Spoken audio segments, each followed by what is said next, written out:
Pirma diena prasidėjo nekaip. Viskas gerai buvo. Prakirtom vieną ratą, pasikeičiam, važiavom toliau. Nežinom, dėl ko ratas nukrito, tai važiavom į posūkį dešinę, nukrito ratas, tada nulūžo varžtai, tada reikėjo galvoti, kaip ką daryti, tada iš kito rato varžtus paėmėm, prikalėm, žodžiu, tai kada važiuoti iki finišo. Prarastos 2 valandos, 19 minučių. Gaila. Jo nieko, nežinau.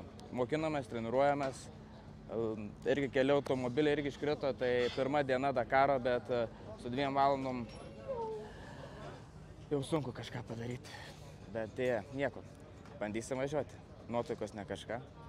Bet nieko, bus gerai, viskas. Atvažiavom čia.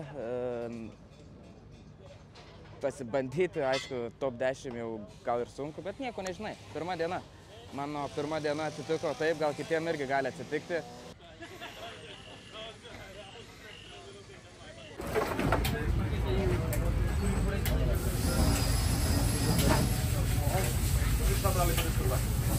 To jest starter.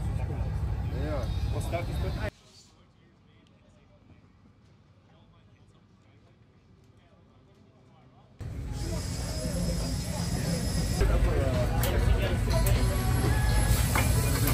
Perfect.